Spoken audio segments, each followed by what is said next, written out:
Ladies and gentlemen, boys and girls, welcome back to the podcast and the YouTube channel. I am very excited. Extremely excited might be a stretch, maybe come like Friday night, but I'm very excited for the XFL. The Super Bowl is over. Kansas City Chiefs, congratulations in the NFL, but not even a week goes by. We start on Saturday, some earlier in the day games as well on Saturday and then into Sunday. 4-game slate. DraftKings FanDuel got it right after some early blunders. You're going to get these 4-game slates, 6-figure prize pools. So I'm covering it. Your boy, we're covering it. Very excited to have you here. If this is your first time finding me, maybe you're just into XFL content and now you want to play DFS. Maybe you're into DFS and you didn't really find me until now, and now there's not a lot of people putting out XFL content. My name is Sal Vetri. I do this full time. I create content. I'm a content creator at a media company that I started. I have a ton of fun doing this in the DFS space, in the fantasy sports space. And yes, I'm covering the XFL and I love it. I love the fact that you have to grind for the information. You have to DM beat writers yourself.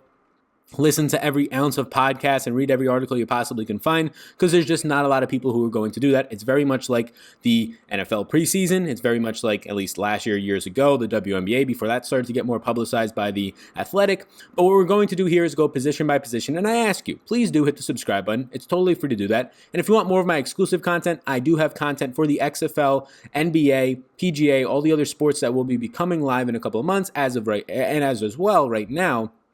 Over on my Patreon, XFL, we're going to be doing every Tuesday, probably just a recap of the previous week, usage, game notes, the games themselves, plays that were happening, podcast there. And then I'll do a closing thoughts podcast on probably the Friday evening, somewhere around there. Discuss ownership, plays that I'm on, situations that have changed, injury news, and where I'm at. Here over on YouTube, we'll be doing this first look video every Monday, looking at the salaries, how some things have changed, go more in depth over on Patreon on the Tuesday show. And then also come again on Thursday, we'll do sort of a final thoughts where I'm at as of Thursday. Some things will change with the Friday show, and then I'll do a live show Saturday before the games start as well. But that's the XFL schedule. We get about 10 weeks of it, some playoffs. It goes to the end of April. Very excited for this. So hit the subscribe button. You can check out that exclusive content. Follow me on the social medias as well. If you're new here and you just found my content, let me know in the comments down below as well. We're going to start with the quarterback position. So I'll throw out a couple things there. There's a lot of different rules. I urge you to go and check the different rules that are in this league. But one of the biggest rules, especially for the offensive style of play, and we have yet to see the over-unders, and I think a big reason why is Vegas doesn't know how this game is going to go. These games are going to go because we don't have all the depth charts. We only have about 25% of the team depth charts as I record this, but you can project a lot of them at this point. We'll get the rest of the depth charts as this week goes on and the games approach on Saturday and Sunday. But the big thing is that there's shorter play clocks in terms of just snap counts. It's about half the time as the NFL, as college football. So you're going to see much quicker tempo, but there's also a running clock. The clock does not stop. So you would think that counteracts it, but the XFL actually put into effect a lot of these these running clocks and the shorter play clocks, and they're getting a ton of more plays a game. They seem very optimistic of like a team having 80 plays per game, but apparently they've tested it out. They played preseason games. They worked out their overtime rules, which are very interesting. Their extra point rules. There's no more extra point attempts. You either go for a 1-pointer, a 2-pointer, or a 3-pointer, depending on where on the field you go for it. 1 foot inbounds for receptions. Lots of different kickoff rules. You cannot start running as a kickoff unit until anybody on the kickoff team cannot start running until it actually goes into the kick returner's hands, and then they cannot run up either to it. But a bunch of new rules. So check them all out. But the biggest thing is that a lot more tempo is going to naturally happen here. It's going to factor in and really help offenses, I would believe, right off the bat, at least as the season starts. Excited to see how that works. They have a double forward pass rule, which is basically trying to take out the uncertainty and the game stoppages to try and review, was that a fumble? Did he throw it like barely behind him on those types of plays that are lateral? Now you can throw a double forward pass between a certain amount of yardage, so that's pretty cool as well. And the second player who throws that pass will be the only person to get accredited for the yardage. So if a quarterback throws to a wide receiver throws it deep, then that's going to be the only person, the wide receiver, to get points for fantasy. Other things like that. Urge you all to check out the rest of the rules. Those are the main ones. But here's where I'm at. Early in the week, again, these will change. I have it hidden right now, but you can see right here, this rank column. I'll rank this later in the week on the Thursday show. Some more incentive to come back to this video and see where I'm at the end of the week. About a 20-minute episode this will be, and that one. But right now, early interest for me, just a yes or no, or maybe. The X stands for maybe if you're new here. Cardale Jones is a yes for me. Look, he's versatile. He definitely, in my opinion, has the best arm in the XFL. He had one of the better arms coming out of college of Ohio State. The one-year guy won the championship, maybe sort of a fluke. They didn't work out in Buffalo. Didn't really work out in the NFL. Now he's going to come here and be one of the best 3 quarterbacks best 3 or 4, depending on how you want to rank the Aaron Murrays, the Josh Johnsons, the Landry Jones once he comes back from injury. Maybe he'll be back from injury. We'll touch on that in a second.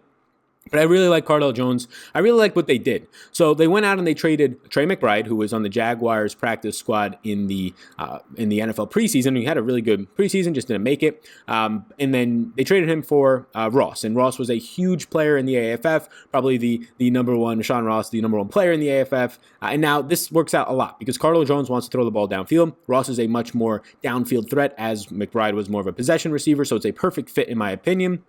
It's a really good just overall offense. They have a lot of weapons in the passing game, and they're really going to favor the passing game. The two Texas teams from D.C., or the two Texas teams from Dallas and then Houston are going to be probably the best passing offenses in the entire league. But then what you're going to see after that is DC and Cardale Jones come in right after that, just based on how they're setting up their offenses, the personnel they have, a lot less blocking in terms of tight end blockers. If they have a tight end, they're more of a pass catcher, probably not using tight ends at all. But Cardale Jones in DC, they have probably the most, a loaded wide receiver corps right up there as the top 2 or 3 wide receiver corps in the field. They want to attack downfield. Cardale at 10,200, you're paying for him, of course. But the quarterback position, especially before week 1 of the XFL season, might be the most secure thing we know at this point because a lot of these wide receivers, where their pricings are, can be completely wrong. I think a lot of guys are underpriced, and some of the guys who are at the top end in pricing a wide receiver seem like they deserve it, but how much do they deserve it until you actually see them go out there and play? They had preseason games recently, but not a lot you can take from that. Connor Cook's the other guy I like. So we don't have yet an official depth chart, but he's projected to be the number 1 quarterback for the Houston Roughnecks. Now, it's something to keep an eye on for Houston because if Phillip Walker starts, I would like him just as much and like him a lot at 7,800. But I'm expecting, and so is DraftKings based on the pricing, Connor Cook to start. Houston is going to be the best passing offense in the league. They do not care about having a tight end on their roster. They can care less in terms of using tight ends in this in their scheme right now. They are going to be a pass-first offense, a heavy offense in terms of air raids, down the field approach. They have wide receivers. They're 3 of their top 5 picks were wide receivers. Their number 1 pick. Number 2 pick was a wide receiver. They have a ton of talent. Sammy Coates is on this team, former Pittsburgh Steeler. We're going to be the big name you recognize in the receiving core when we get there. This team's just going to want to pass the ball. Dating back to college, Jim Jones only threw to running backs about 10% of the time. He's going to throw the ball downfield. This is a really good spot for Connor Cook, as long as he's named the starter. At his price point of 9,400, depending on how you build your lineups, he might be my favorite quarterback of the week. At least early on. Aaron Murray was going to be a yes for me. These teams, Tampa Bay and New York, played in the preseason. It's a situation where Aaron Murray, he has all the talent in the world coming out of college. In this format of a skill gap below the NFL in terms of the talent you have in it, he's going to fit it very well. The issue is he's going up against New York, who has very strong defensive backs, probably the best defensive backs in the entire league right now, and they really stonewalled Tampa Bay in the preseason game. Now, it's hard to take it from a one-game sample. Tampa Bay on some books opened up as 7.5 over-under in wins. That seems rather high. FanDuel, some other books opened up, had them at less. I think that makes more sense. The big reason that I don't like Murray is because of 1, the matchup, or maybe not don't like him, but he's not an overwhelming yes, is 1, the matchup, and 2, Antonio Callaway, former Cleveland Brown, guy who's had a ton of issues with just staying out of trouble in terms of just suspensions and also just staying in shape during the regular season. He got carted off the field in practice this past week. He was projecting to be their number 1 or number 2 receiver, probably their most talented downfield receiver on the team, and now he's not going to be able to play against a very good secondary. You're down another body. Does not seem that well. So Murray, although you don't know how much to really take into account these defenses yet, it seems very obvious that the defensive backs on New York in this league are the best, in my opinion. From what you've seen on paper, scouting, and actually in these preseason games, that gives me a little bit of pause on Murray. You have Jordan Ta'amu and Ta'amu, 8,700. He won the starting job in St. Louis. There was sort of a quarterback battle there with him and Taylor Heineke, former NFL backup, had some run as well while he was in the NFL.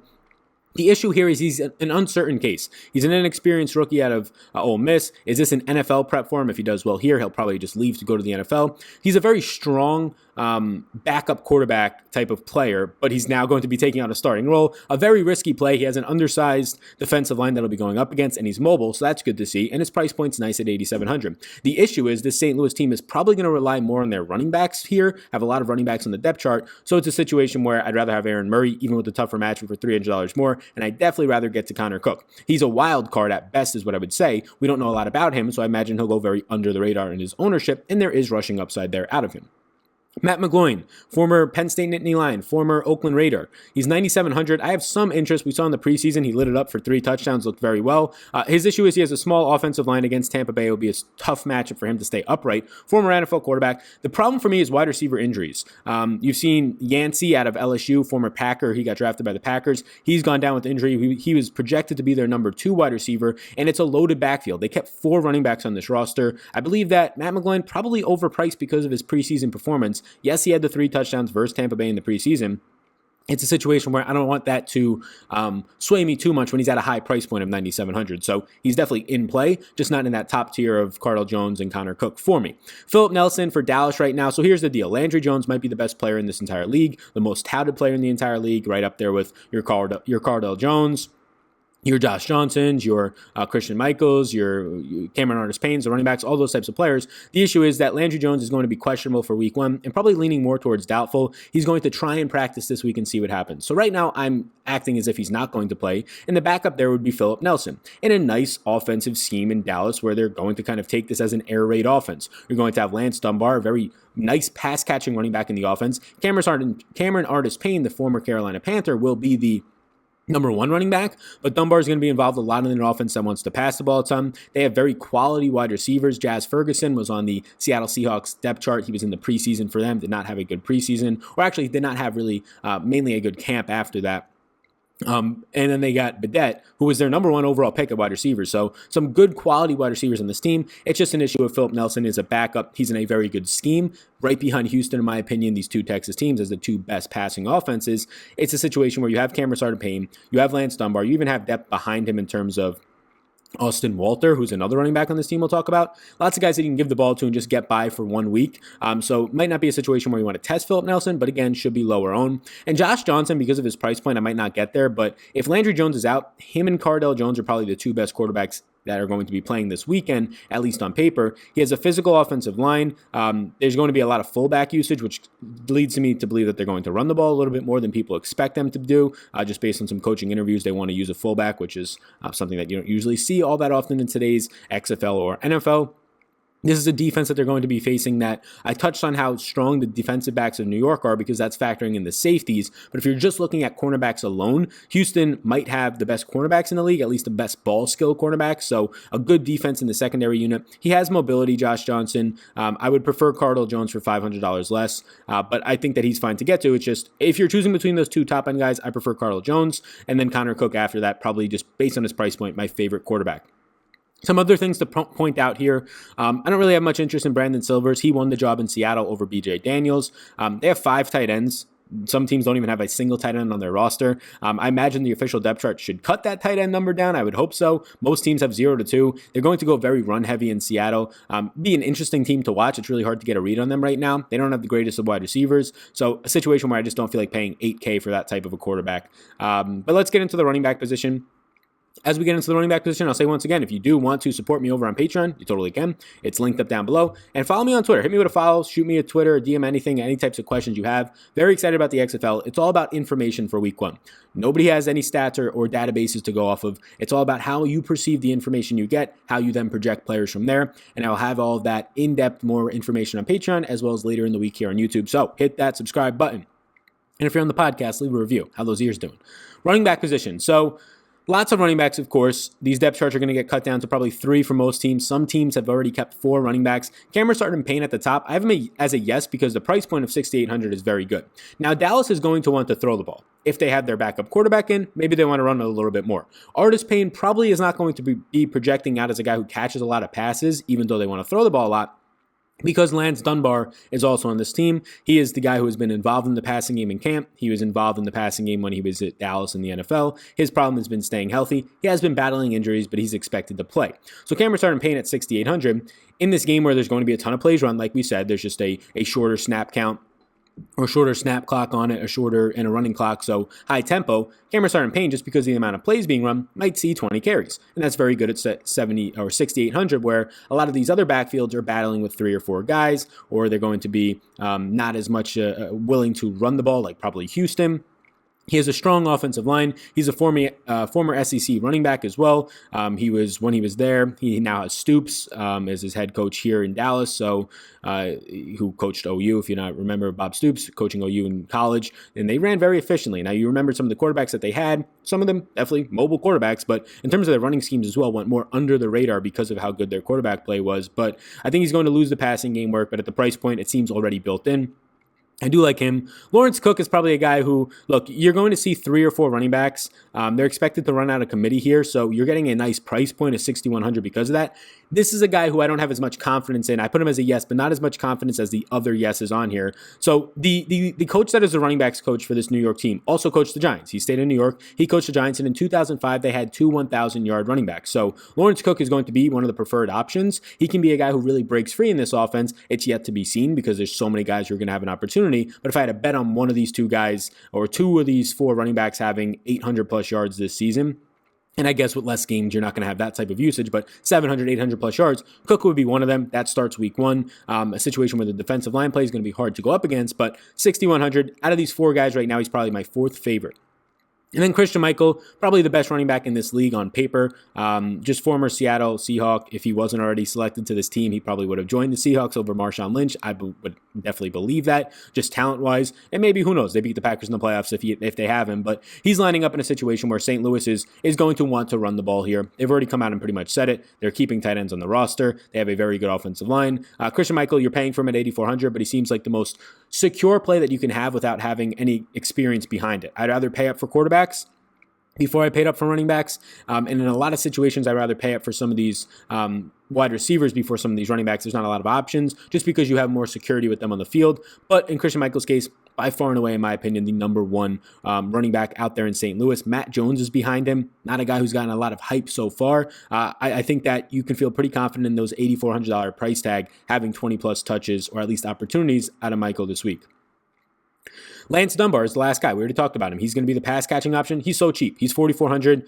If I had to project this as a season long, I would say he's going to be in the top 5 in running back receptions in the league as the backup on his team. So Lance Dunbar in a PPR format thrives at $4,400 in my opinion. He's been the pass-catching specialist in his career and in this camp. It's just a matter of can he stay healthy. But in DFS formats, it's a week-to-week thing, so we're not as concerned with that as season long. So in my opinion, Cameron Artis-Payne, Florence Cook, Christine Michael and Lance Dunbar are the guys that I like the most. And then there's a pretty long laundry list, if you will, of guys after that I like. A couple, and really all the DC backs are really hard to choose from at this point. I don't want to prioritize any of them because you have Presley, you have Pumphrey, and you have Brissett. It's really hard to say which one of these guys is going to come out. They have 3 to 4 viable backs on their roster. Now, Presley and Pumphrey are going to be the 1 and 2 options on this team, a team that behind Cardell Jones' arm, they're going to be running behind him, so it'll be a nice setup in terms of if they're trying to go with some play action, establish that run. But Presley is a guy who I can see you getting to, but not a guy that I want to pay top dollar for because you have Pumphrey back here, had a great college career. And he's a guy that I can see getting very similar work to Presley. Now, in the depth chart, he's behind him as of right now, the projected depth chart. Still a situation there. The $2,800 difference is a situation that I don't think that's appropriate. If both these guys were priced at $6,500, I'd say that's fine. But being as you see a big gap here, I'd rather have Pumphrey. But then Nick Brissett, he was on the New England Patriots preseason squad, and he ended up having like a 20-carry game, 2 really nice preseason games. He hasn't been used much in camp, which is an issue. But at $3,400, they did say that they want to see what they have in him still, and they do like him. He made the depth chart. He's going to be playing this weekend. He's only $3,400. He's a very risky play, but I am not shocked to see him go out there who had pass catching skill set in the preseason, at least with the Patriots. I'm not surprised to see him go out there and get 10 to 12 touches at $3,400. And if he does something good with them, maybe he's rewarded with a couple more. So no, by no means do I have any confidence in him, but out of all these DC backs, I think the guy I like the most is Pumphrey, but I think a lot of people will see his name and he'll be over-owned in that price range. Whereas at the end of the day, they might run the ball in this game 35, 40 times, and it can be completely split down the middle between 3 or 4 of their backs. Elijah Hood in LA would be above all of those DC backs for me. He's a guy who has a little bit more gap between him and the next guys in his offense. It's priced in at $7,500, but you have Presley who's $7,900 and actually has competition in his backfield. Hood doesn't have much competition. It's a situation though where they might get down in this game, which is a concern. I do think that Elijah Hood will be fine in the passing game, so I think he's okay. Darius Victor would be that other running back that I mentioned, how the Giants, they had 2,000-yard running backs and they really prioritized a two running back committee. That same running back coach is now on the XFL New York team. So with Florence Cook there is the guy that I like the most at 6,100. The guy that I would favor as the second most and maybe even can make a surprise and breakaway over Cook would be Darius Victor. I think he's fine. Again, 3 to 4 running backs in this backfield. He projects to me as a top 2 guy. He's only 3,700. Not much after that. A guy that I think is very, very sneaky. So both the Seattle backs. Kenneth Farrell would be the guy that you want to own. He's going to be the starter, the guy who gets the primary early down work. And this is an offensive line that is loaded. SEC, a bunch of SEC guys and Big Ten guys used to moving guys in the running game. So I actually would probably put Kenneth Farrell. So I have Kenneth Farrell as a maybe right now. He's the closest to a yes for me, okay? So I'll put him as a yes. He's slightly ahead of Elijah Hood. He's cheaper. He's just in a more run-friendly offense. But you have guys behind him as well that can really take away some work. And one of the guys that thinks very sneaky is Jaquan Carter. So Jaquan Carter was in the AAF.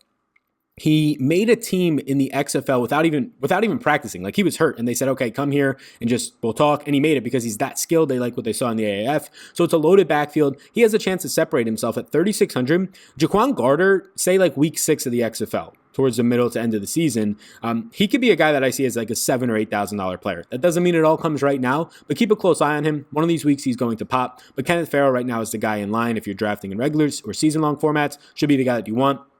This week, I would have him behind Cameron Artis-Payne, Michael Dunbar. He'd be very close to Cook and Elijah Hood for me. I think that's it on this side. I mean, Devin Smith, some of the guys in Tampa are just, I don't have too much interest. Quinn Flowers is going to be more of like a gadget guy. Some of those double pass attempts he'll have opportunities for. So Quinn Flowers at 3,900 is sneaky because he's going to be that gadgety player and sort of a Taysom Hill. He's going to pass the ball. He's going to run the ball. He's listed as a running back, and he's also going to receive the ball. So lots of options for him as well. Houston, not much interest. There's so many Houston running backs. They're not going to run a lot. They don't pass the running back a lot. D'Angelo Henderson would be the guy I like the most just because of his passing game responsibility at 4,500. But again, it's just yet to be seen how much running backs will be used in this offense. And by all the looks of it, from the history that we have on this coaching staff, it's probably not going to be that much. So getting down to wide receiver now, this is the position where wide receiver and tight end are put into the same player pool on DraftKings right now. And tight ends just...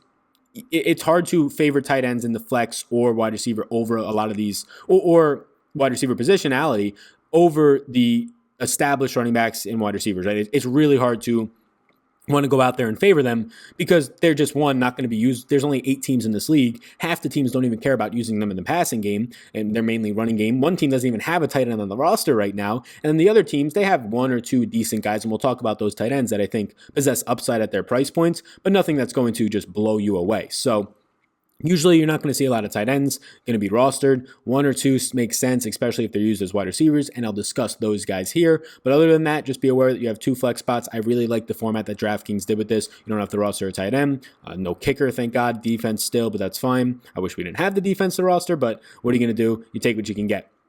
So this is interesting for wide receiver. There's so many guys underpriced. There's guys that should be are like half the prices what they should be or somewhere around there. And then there's guys who are appropriately priced. Sammy Coates at 9,300, appropriately priced. Houston drafted 3 wide receivers early. He was not the first one off the board, but he's probably the most established one off the board. Again, the former Pittsburgh Steeler. They have no tight ends on this roster. He's the deep threat on this offense. He'll be probably on the left side of the field running deep routes, go routes a lot of the game. At 9,300, it's completely fine. If you have the money left over, Sammy Coates seems like one of the more secure wide receiver plays in the slate. That being said, though, there's guys $3,000, $4,000, $5,000 less than him that will have a very similar role in their offense or in this exact same offense as Sammy Coates. So he's priced up because of the name recognition, his experience. He's going to be the quote-unquote number 1 receiver on paper, the X receiver, if you will, on paper, but it's not really worth this $5,000 difference, in my opinion, when you're trying to prioritize players. Again, I would rather have the top end quarterbacks than Sammy Coates if that's what you're choosing between. But if you have the leftover money, I think Coates is completely fine. Trey McBride, the player that was traded